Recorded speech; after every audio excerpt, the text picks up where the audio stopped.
Hi everyone, Kristen and Graham from Northern Books. Thanks for joining us this evening at our second Books at the Brewery live stream event. We are thrilled to be able to bring you this event tonight with Doug Falconer and Stuart Coupe. Stuart has written Paul Kelly, the man, the music and the life in between, but also the roadies as well, roadies. Thanks for joining us. Please keep an eye on when we have events live, face-to-face, back at the brewery. We're really looking forward to getting back on track with those events with the Shed Shaker gang. But in the meantime, enjoy this evening. If you'd like to buy a book, you can. Just go to our website at northernbooks.com.au and you can. But enjoy tonight. Absolutely. Just make sure you do subscribe, and we really hope you like our new banner. Yeah, we forgot the banner. We forgot the banner. But enjoy tonight. See you soon. Thanks. Hi, it's Jacqueline and Doug, and you're with us here at Shed Shaker Brewing and the Tap Room. And thanks so much to Kristen and to Graham from Northern Books. We love you guys. We love our partnership with you, presenting books in the brewery. And I want to encourage everybody to get behind Northern Books. If you haven't already visited their website, please hop online and have a look at the various books that they have available, including tonight's title, Paul Kelly.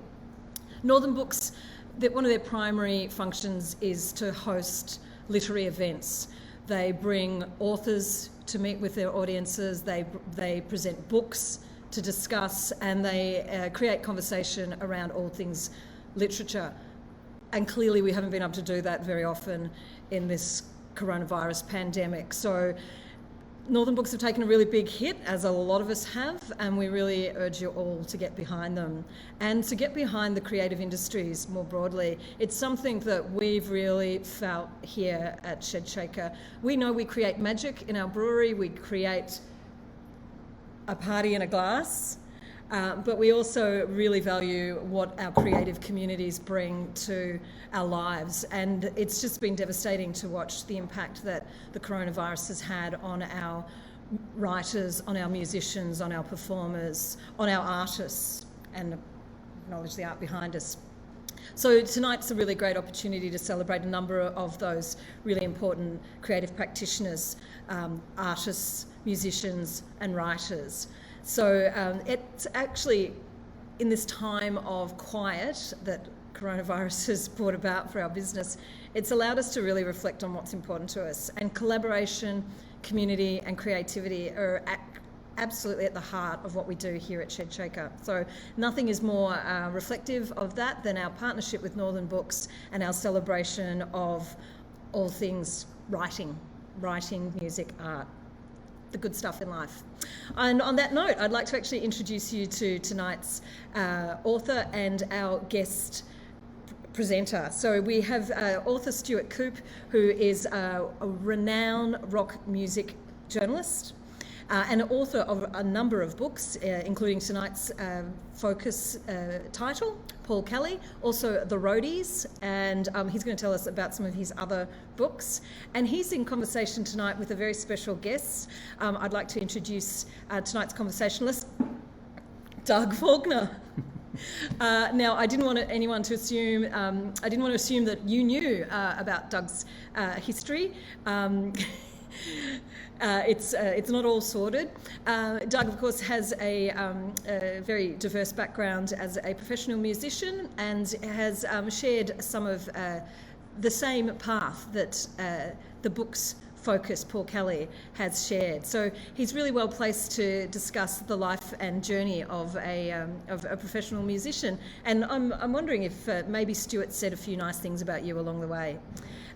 Doug started music when he was 10 years old as a drummer in his school band, and then graduated and went on to medicine, did a deal with the devil, let me graduate and I promise I'll never practice. But what he did take up was drumming professionally, and his band, Hunters and Collectors, are one of the most renowned and beloved of Australian rock groups in this country. So on that note, I'd like you to introduce you to Doug Falconer.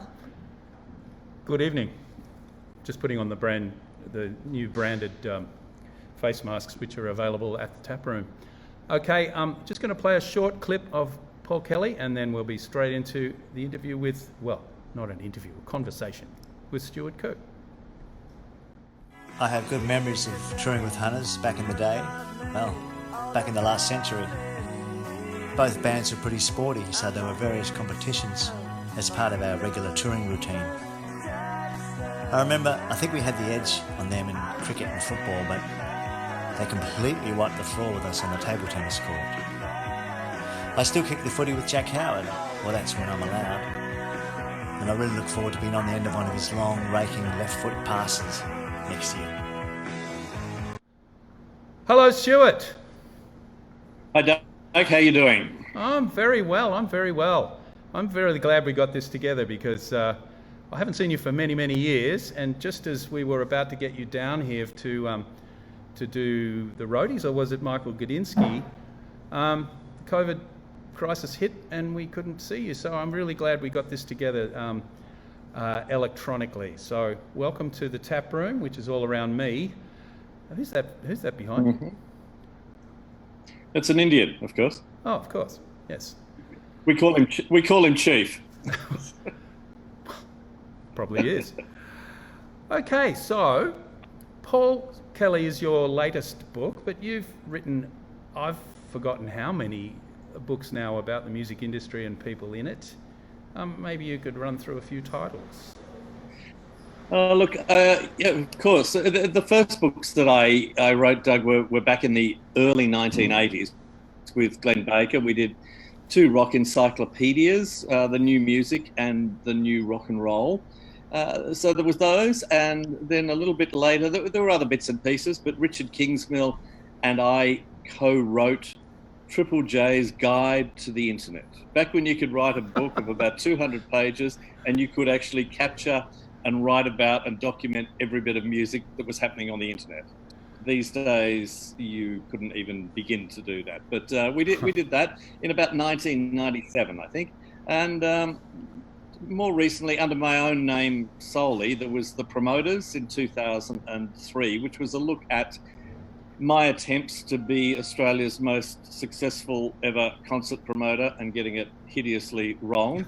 And then after describing how not to be a tour promoter, I went on to talk to a lot of people that you and I both have dealt with over the years who have actually managed to do it well. We're talking about Michael Gudinski, Michael Chugg, Paul Dainty, Michael Koppel, and so forth. And then I had a little bit of a break while I was concentrating on running my record label, Laughing Outlaw Records.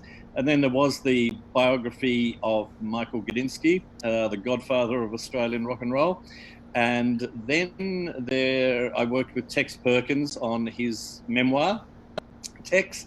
Then I wrote, the book that I'm really proud of, the Roadies book, which was something that I felt really needed to be done. And it was the impetus for that was really not just the lifestyle of Australian roadies, but you've known a lot of them, and there were some people that have worked with Hunters and Collectors that were interviewed for the book. Yep. And I was really stunned by the mental health side of Australian road crew and behind the scenes crew, and the fact that anecdotally they have 5 to 6 times the national suicide rate. Indeed. And I wanted to know why, what happened.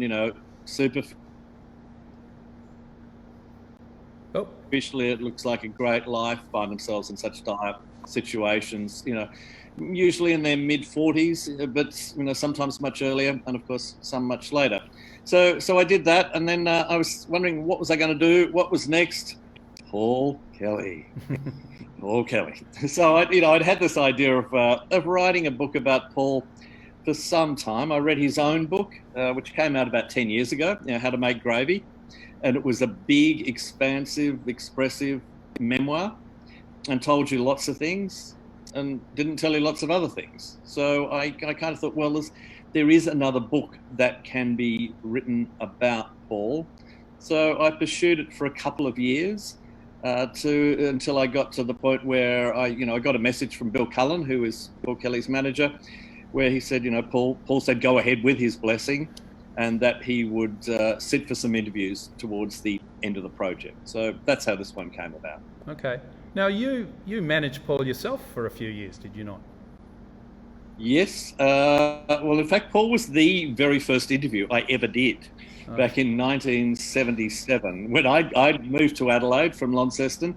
Paul, by that stage, had moved on and was living in Melbourne, but he was playing with the high-rise Bombers, and they came back to Adelaide, and I was thinking maybe I had some future writing about music. So I organised to interview the High Rise Bombers. I got to tell you, I didn't know a lot about Paul at that stage. I wanted to meet Martin Armiger, and I was a huge fan of Martin and the Bleeding Hearts. And, sadly he passed away whilst I was writing this book. But he was such an enigmatic figure, so much part of the Carlton scene. And I was completely, in love and enraptured with what was going on. So Paul was at that interview. I don't think he said anything, but, technically it was my first interview, and then as a result of that, we did strike up a friendship, and I wrote quite favourably about not so much Talk, his first album, but I loved Manila, the second record that he and the Dots recorded in the Philippines.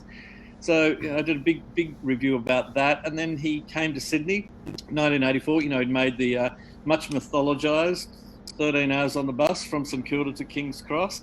And he called me up and he said, fancy a beer? You want to get together and have a bit of a chat? So I had my office in King's Cross and he came over and we had a yarn for a couple of hours and I walked out of the pub as Paul Kelly's manager. So I did manage him from then through to the end of the 1980s. In fact, we had some Hunters and Collectors figured very prominently in a lot of that, because I remember having some ferocious fights with your manager, Michael Roberts, who I consider a very dear friend and a lovely human being. But there was a period which you would remember when both bands were pretty much, at a peak of popularity, and we did a national tour together. Indeed. And I, of course, thought that, and I, being the good manager, thought that my guys should be headlining. And Michael Roberts was doing his job and figured that you guys should be headlining. And I think we had a couple of days where we yelled at each other, we hung up on each other, we screamed at each other, and I don't know whether I just gave way or he got his way, but anyhow, you guys headlined and we played in the middle. I think it was just because there were more of us. So that maybe that's what it was. Yeah, I remember that tour very fondly. But it was a good time for us as well. 1988, as I recall. And, it sounds about right. I remember we played the Horden in Sydney. I think. We did, and Festival Hall in Melbourne, both of which is the Horden still going as a venue? I think Festival Hall is bitten the dust. Yeah. It's being turned into apartments or something. But no, that was a great tour, and it was at a time when both bands were starting to get some commercial success, and that was reflected in audience sizes, and we we put on a great show, a really, really good show, that tour. So I think we were better on any night. Any band can be the best band in the world, as we well know. Hunters were fantastic, and I, of course, I was doing my job, but and I've, as you know, always been a big fan of Hunters and Collectors, and I thought it was appropriate and fitting that you closed the shows. As I've told a number of people in the last few days, both bands were better live, I think, than most of the time they were on record. Somehow the recording process failed to capture the magic of both bands very often, and I don't know, the recording process does tend to suck the life out of things a bit, and it's very difficult to keep recordings sounding as fresh and as vibrant as most live shows that are going well. So I think we both suffered from that syndrome. And Messengers and Coloured Girls just used to kick absolute butt all the time, and they were always great fun to play with. Yeah, I think we both were lucky enough to live through a very golden era of Australian live music, and both bands played a real lot. And both bands, at least from the outside, seemed very, very close and very much cohesive unit. From the outside? My obvious first-hand experience. Well, My guys had their occasional spats. I've got a funny feeling there might have been occasional friction within the hunters' camp. Surely not. Never, of course, you say. Never. Surely not. So I think, both bands, played very, very well live. And I think you're right. I'm a big fan of both the Hunters records that were made during that era and those records of the Messengers that I worked with them on. But yeah, live they were both superlative bands at the time. Yeah. There is actually another Hunters and Collectors connection with Paul Kelly, because I don't know if you remember, but after he came back from recording the Manila album, Paul was attacked in Richmond coming home from a gig. That's right. And he had his jaw very, very badly smashed, and the Manila album had to be delayed for some months because his jaw was wired up and he couldn't sing or do anything of that nature. And that particular night he was on his way home from seeing a very early Hunters and Collectors gig. Yes, I did know that. Yeah, I think we were involved in another injury, weren't we? At a cricket match in London, didn't he? Or was that Sean Kelly, possibly? I'm getting my Kellys mixed up. I remember someone getting their ribs broken or arm broken in a very competitive cricket match, which Paul was fond of, I seem to recall. Paul was very, very, one of the things that comes through, I think, in my book. Paul has a competitive attitude to most things, and sport. Yes, absolutely. I mean, he's a very good AFL footballer, and also a very good cricketer. And we used to, in the mid 1980s, we actually played for the Mushroom Cup. Gadinsky donated a trophy, and so there was a regular cricket game, which was Paul Kelly, the band, the road crew, and the management. And we used to play the media. I was, of course, eligible to play for both teams, but I chose to play for Paul's side. And there is actually a couple of photos from those games in the book. Yes, well, Paul, most of the other people involved in these games were, it was a bit of a hit and giggle and, a bit of a laugh and take a beer onto the field while you were fielding and all that. But, Paul took his cricket very, very seriously. Yep. Down to who was going to bowl when, who was going to bat when, and he's a very avid tennis player, and he's equally competitive on the tennis court. Yeah, I seem to recall he came down and played. We used to play down at the oval next to St Kilda Primary School with a bunch of reprobate St Kilda types, and it was sort of Hunters versus the rest because we almost had a cricket team. And I was actually run over by my future wife in a Valiant. She was cackling with laughter at the time, so I thought I'd get her back by marrying her, but it worked. Now, you mentioned Manila. Right, now, my memory of the band, of Paul's band during the Manila period was very much coloured by drugs. Hunters was a notoriously clean band, and we took a rather dim view of any band that sort of indulged in a public way or in an obvious way. And when they came back from the Philippines, I thought it was pretty bloody obvious, and it kind of spoiled the feeling, our fellow feeling for the band at the time. What was your recollection of that time and how the drugs affected the band?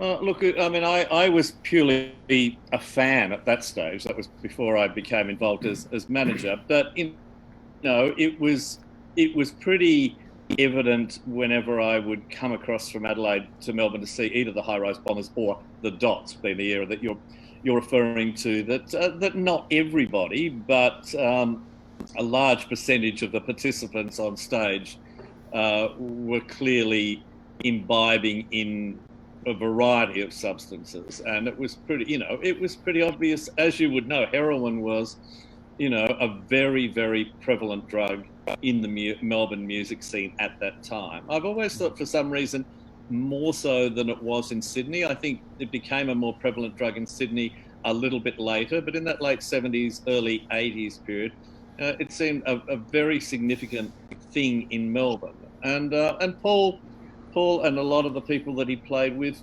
fell into that world. And, I mean, part of the problem they had in Manila was that they couldn't find good drugs. It was actually the opposite. So they ended up existing on a particularly strong sort of cough medicine that sort of had an effect not dissimilar to heroin.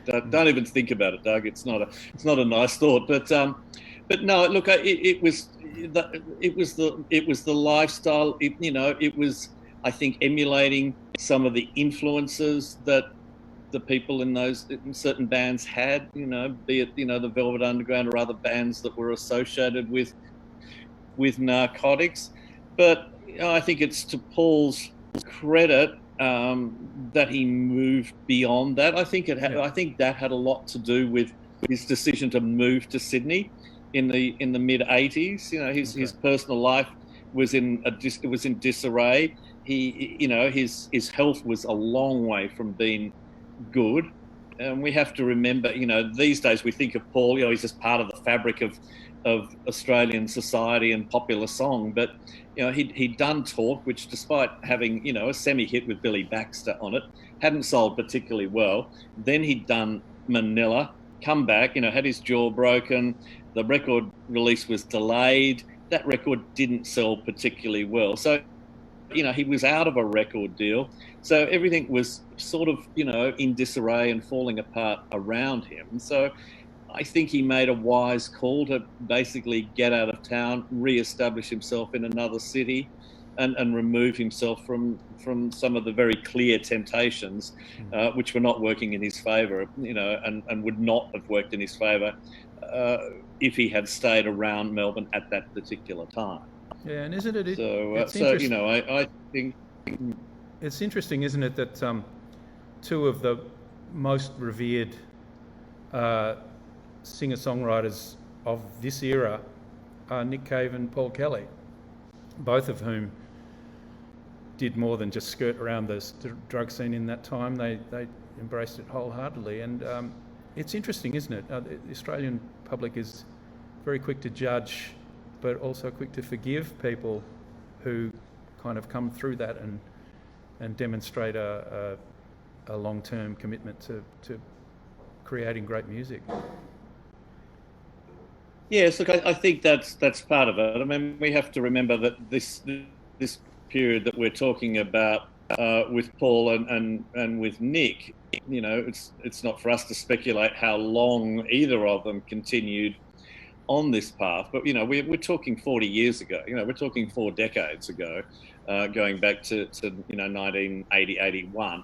And yes, it is. Someone did say to me during the course of writing this book, they said, Stuart, if you looked at heroin-drenched punk and post-punk in Melbourne in the very late 70s and early 80s, and tried to think of two figures who would not only still be alive in 2020, and I think both of them can say by the skin of their teeth at various times, at a peak of creative output and public acceptance and popularity, as this person said, the names Nick Cave and Paul Kelly would not immediately have sprung.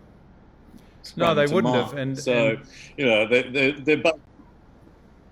Yeah, they've proved everyone wrong, and they must have inner reserves of strength that we could only dream about. Now, I think so, and an ability to grow and to, kind of just go, well, as we both know, and everyone watching tonight knows, most people can't sustain that existence for an extended period of time, and particularly not if they have aspirations. And both Nick Cave and Paul Kelly are very, very determined, very, very focused artists. And they're both highly intelligent too, and clearly the intelligence rose over their personal habits to that realization that if they were going to have careers that would stretch into their mid 60s, as they both are, something had to give. Otherwise they certainly wouldn't be around, and they certainly wouldn't be writing the sort of songs and making the records that that they are now. Yeah, I'll just give everyone a quick reminder of what Paul looked like back in those days. Just a sec.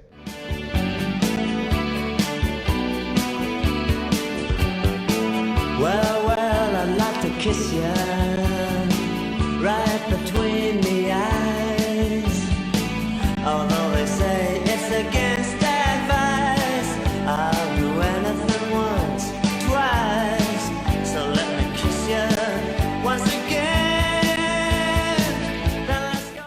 Oh dear, that takes me back. I remember picking someone up in Carlton in the late 70s when I was in the Jetsons, and they had a guitar case with them with high-rise bombers splashed all over it, and I said, "Oh, are you in the band?" And no, I'd love to be though. So someone clearly cared enough about them to put their name on his guitar case, even though he wasn't in the band. Right. I think that's pretty interesting. Now, so moving into the sort of late 80s and early 90s, so talk us through how Paul's career changed in that time.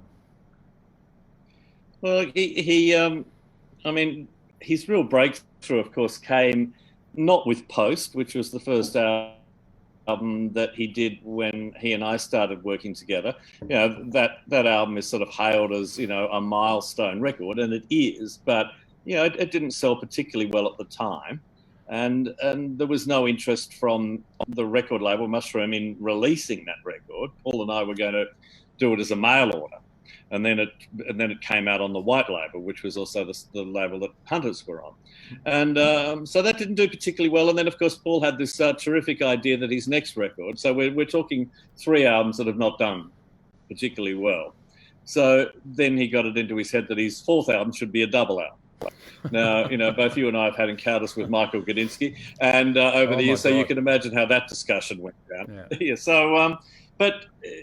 And there was no, you know, we were given the money to make that record as a publishing advance. There was no commitment to release it by Mushroom Records. And in fact, right up until the last minute, we were going to sign with Regular Records, a Sydney-based independent record label. But of course, that record had that double album had Before Too Long on it. And it had a string of radio-friendly hit records. And both yourself with Hunters and Paul totally benefited from the rise of FM radio in Australia in that era. You know, we were on the radio a lot in ways that that bands these days could probably just dream about, you know, with the saturation and, you know, there was not much else around as distractions. You listened to the radio. Radio was much more significant than it is now. And we both, as band, you know, both bands reaped the benefit of that. Got signed to A&M Records in America.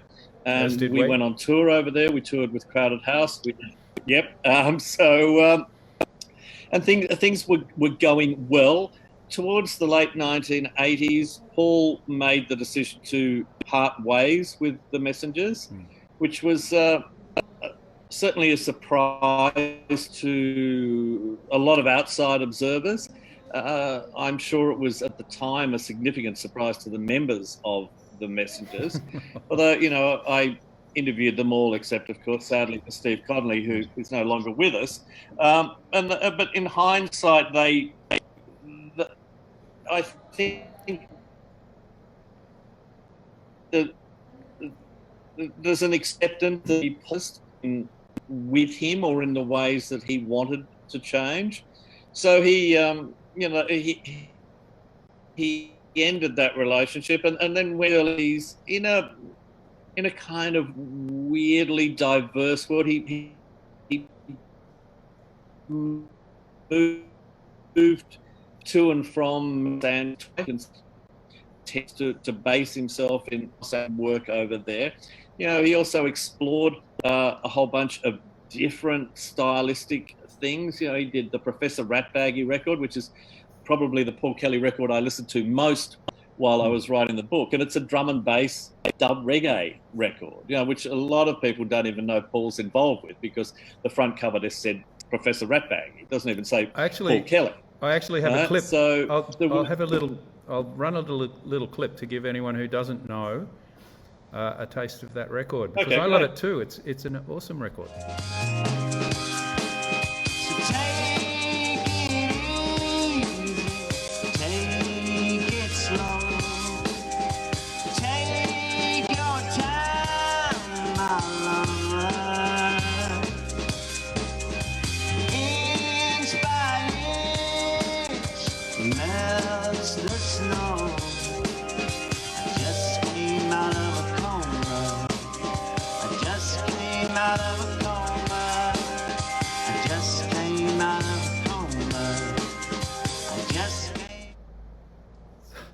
I just played a little clip of Coma from the 10:30 show.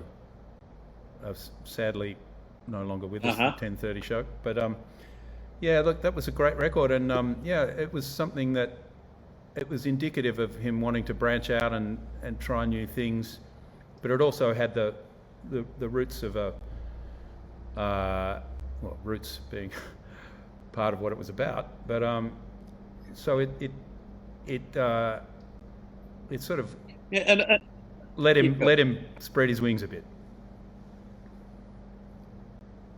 Yeah, and he was also he did a bluegrass record, and released that at exactly the same time. So he was really just, I think he felt like he had some freedom where, he wasn't part of a band, and he didn't really have an obligation to this band who I loved, and I know he loved too. And I think he was a little bit uncertain about what he was going to do, where he was going to go, what sort of artist he was going to be. He toured as an acoustic artist. He toured with various band incarnations. But he had a degree of freedom because, of course, towards the end of that period, the Songs from the South compilation had come out, and effectively a greatest hits album, and that sold 650,000 copies, which is an unheard of number of copies in Australia. Didn't make number one because of that band called Savage Garden, but he certainly, his profile and everything else like that worked. Had escalated dramatically at that period. So I think he would have had some financial security and an ability to just sort of work out what he was going to do. So he had various bands. Yeah, and he's continued. I mean, he calls them the squad. He has a whole bunch of people that he will call on for particular times. Peter Luskin playing drums, has been a constant for 23, 24 years. And it's a pretty solid, lineup these days with Ash Naylor, Cameron Bruce, Bill McDonald, and so forth. But, and Vicar and Linda. So, Paul's in an interesting position where he can kind of explore anything that he feels inclined to explore. And I think that's one of the things that, writing about his early days was interesting for me, because it was certainly nothing that he brushed over that period in a couple of pages in his own book. The big dilemma when you're writing a book like this is, how do you cover the period after success comes? Because usually it falls into a pattern. New album, tour, new album, tour. And with Paul, it was much more interesting to write about the post-Messengers years, just because he's done so much. He started collaborating with so many different people. He worked with Archie Roach, he worked with Kev Carmody, worked with Renee Geyer. More recently, he's collaborated with Paul Grabowski. He's worked with James Ledger and Anna Goldsworthy, on the Birds project and various other things. He's just, he's constantly doing different things to record. Casey Chapman's Everybody's Locked Down. What does Paul start doing? Performing a song or reading a poem every night from his home, and then he culls the best of those into an album. So out comes a digital only COVID album. Then it was barely 4 weeks before the collaboration with Paul Grabowski was announced and was coming out. That was delayed just momentarily, but that's now out. So, towards the end of this project, when I talked to him about projects, I mean, he had 4 or 5 things that he's working on now. And of course, this week we've had the expanded, updated Cannot Buy My Soul tribute to Kev Carmody, been working on with his partner, Sean Darling. And so, there's that, and, there's talk of him working on an album of Christmas songs, because of course How to Make Gravy, and he did cover the band song Christmas Must Be Tonight a couple of years ago. He's also talking about doing an album of his interpretations of Australian independent songs from the 80s that he loved. There's there's project after project after project. So he's constantly kept himself busy, and he's been interesting in that he's challenged his audience constantly, and he's followed whatever project and muse that he wants to follow, and I think he's aware that he goes for a big show, jumps up and down to her door and 40 miles to Saturday night and dumb things, may or may not be the audience for the Bird show or the record with Paul Grabowski. But he goes, this is what I'm doing. You might come and join me for these records. You might not. Yeah, and then he did the 100 songs and the other thing thing at the that's Spiegel kept tent. Paul very cynical. Well, yeah, and that's where he got his book idea from, the 100 songs, the A to Z songs. And also, he's kept very, very current with contemporary music. When he does now his How to Make Gravy shows, Gravy now been, as close as we're going to get to a national holiday for Paul Kelly, instead of having, some of the maybe more obvious people that he could have had touring with him. Who did he have this year? It was, Courtney Barnett, Marlon Williams, Thelma Plum, Kate Miller-Heidke, a whole bunch of emerging, up-and-coming contemporary artists. So, and that's not a cynical ploy. It's just like he really loves that stuff, and he loves, encouraging, new Australian, Australian artists like that. So, that's one of my. I want to touch on roadies for a moment, because as you mentioned, a couple of the guys in it are stalwarts in our crew, even to this day. We were in the middle of a tour when the plug got pulled in March, and Stan Armstrong was still plugging in the guitars for us. And you mentioned the huge toll on mental health and well-being among roadies. We've lost a couple as well along the way. I want to point out to everyone there's a button to donate to Support Act on this feed.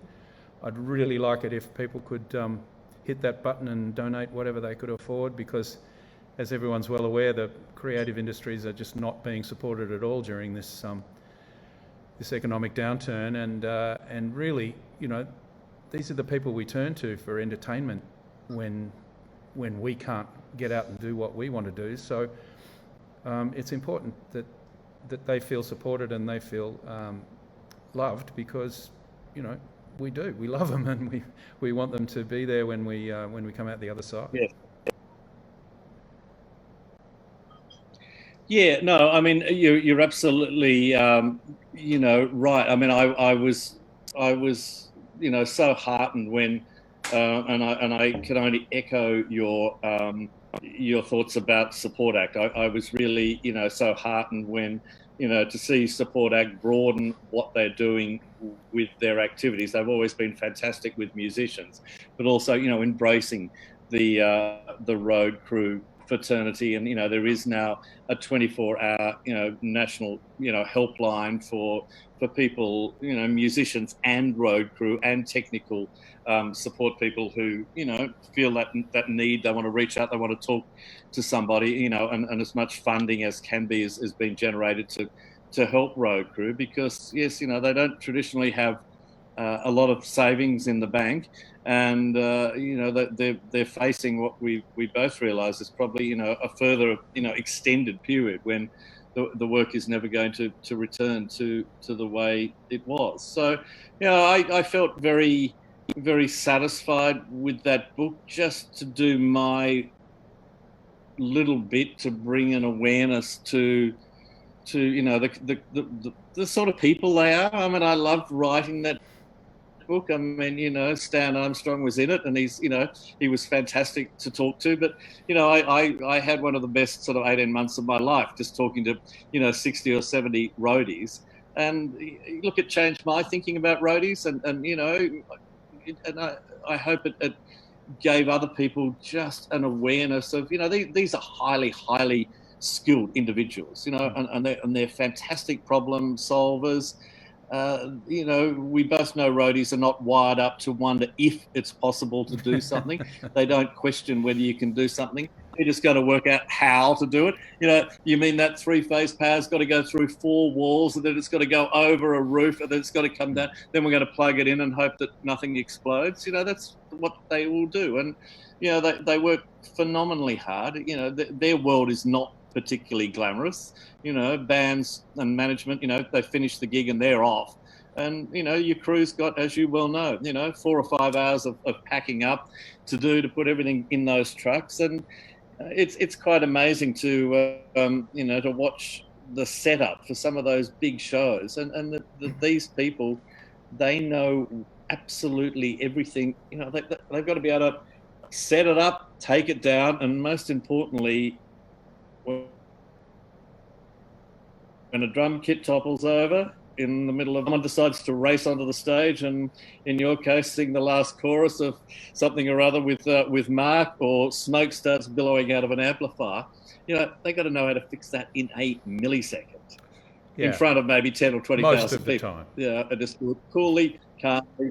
Yeah, well, they don't always get it right, but that's more often than not, that show is going to continue. Absolutely, yeah. And as you say, they're the first to arrive, the last to leave, and they get the least sleep.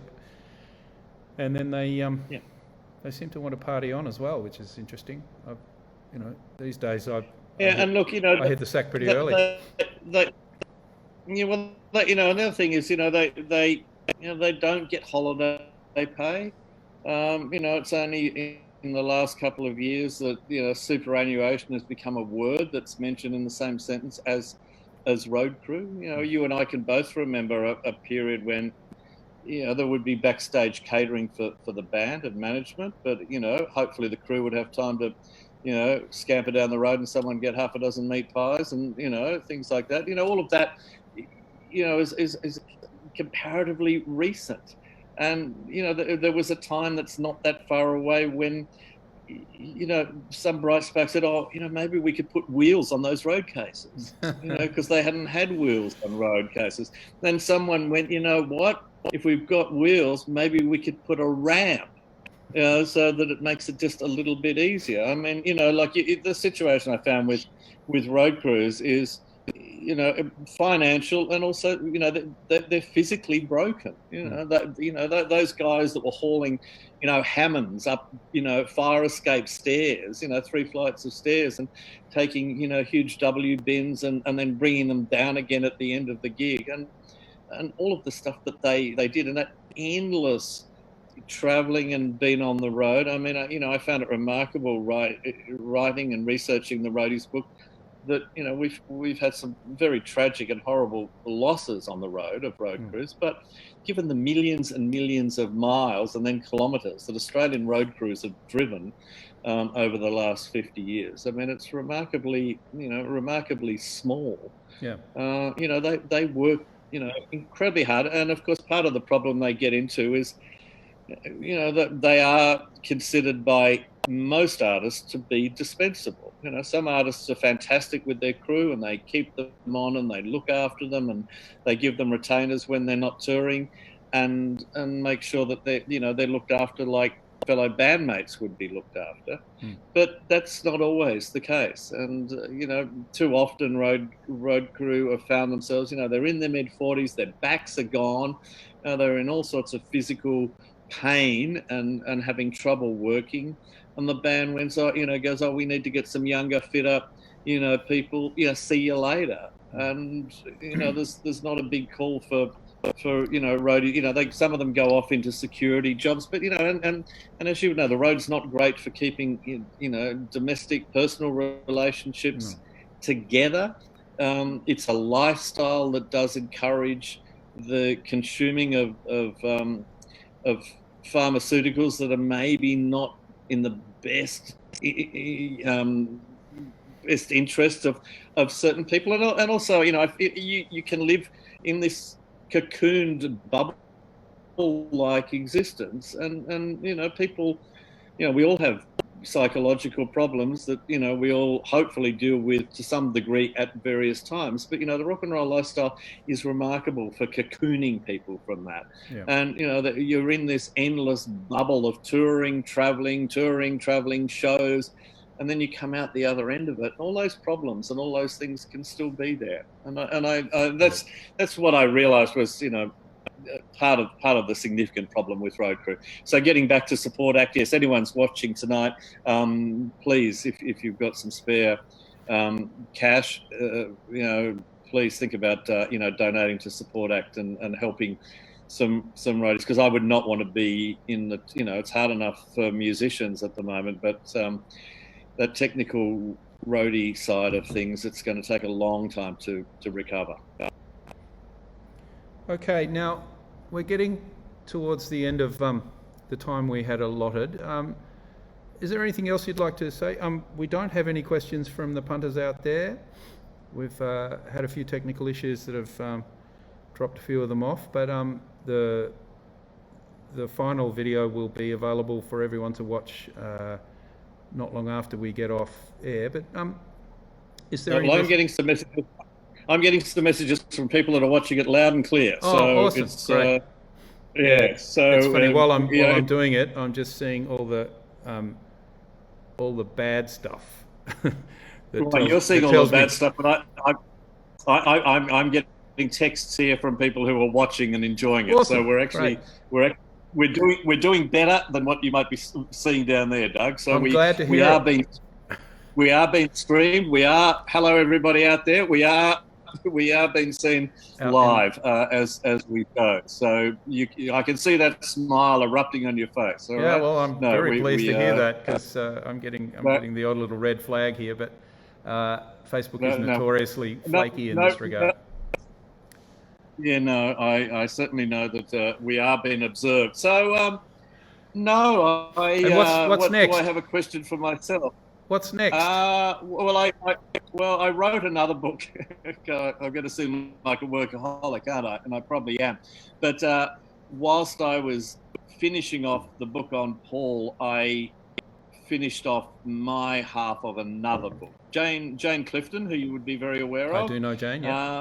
You know, musician, singer, actor, radio personality. She and I have written a book about Australia in the 1970s. Through 145s. So we picked 100 singles.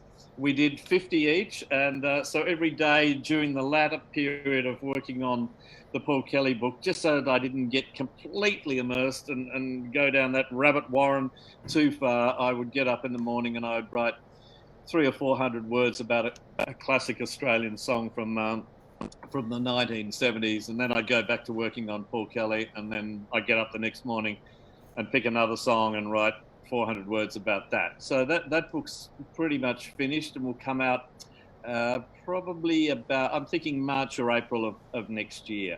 So what's Awesome. next? Did you get? I don't know. Did you get 12-pound toothbrush? I did. And I was very happy, and I would have sulked and thrown a mini tantrum if I didn't. So would I. So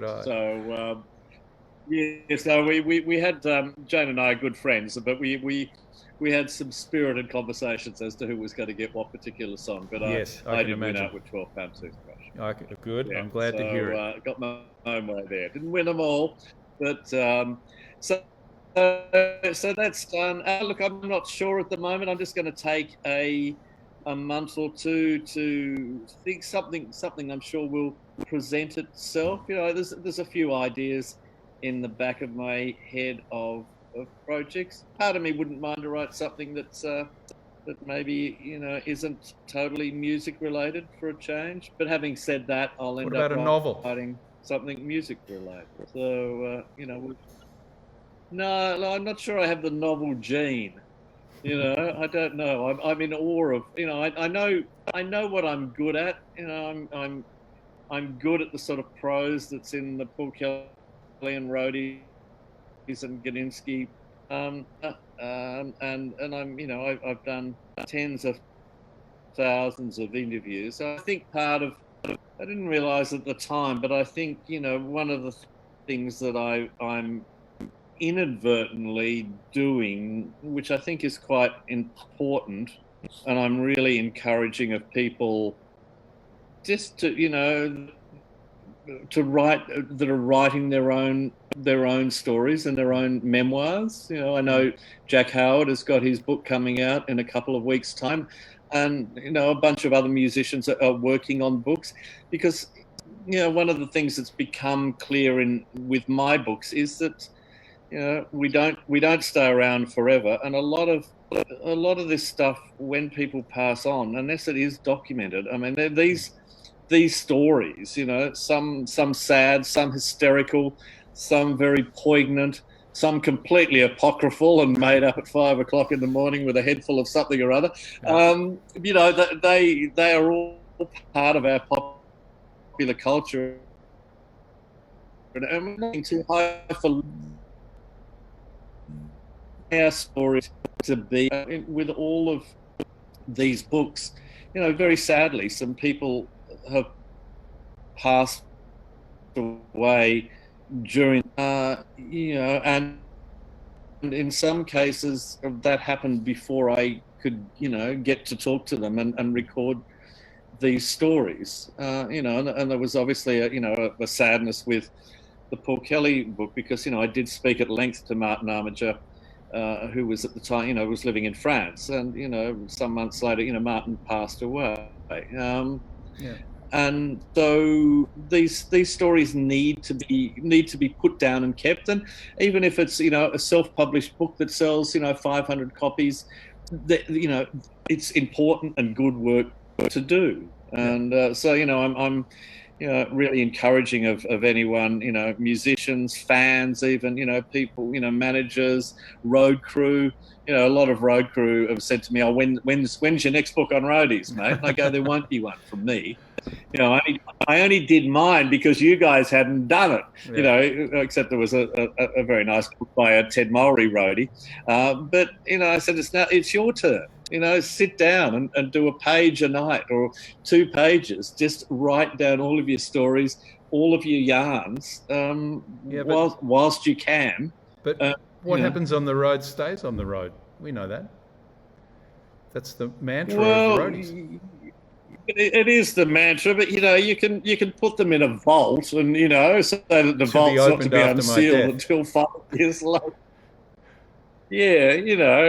And look, really, how many bad things do happen on the road? Lots and lots of funny, amusing things. I mean, the key aspect of being on the road is everybody gets incredibly bored, and they get up to hijinks to ease the boredom, I think. And people said to me, "Oh, roadies will never talk to you." And you look, of course, there are some confidences that with anybody, then once you get them talking, they're going to tell you every story that they can think of. And with every book I've done, there's been innuendo, suggestions, scurrilous gossip, and I have a particularly, a pretty good filter for when something, is either completely untrue, not in the public interest, and doesn't need to be in one of my books. But you can get away with writing most things. Okay, well, on that note, I'd like to thank you very much for taking part in this. This is our first Zoom-related live stream, and I'm glad to hear that some people out there are actually seeing it. And perhaps when the fog lifts and the zombies leave town, you'll think about coming down to the tap room and doing something actually on our stage, which is just over there. And maybe it'll be your next book that we talk about. Doug, I would love to. Okay. All right. Well, thanks very much, Stuart. And everyone, thank you very much. Please thank Stuart Coupe, and remember to donate to Support Act. And then we'll see you tomorrow night with some live music. Good night, everyone. Thanks.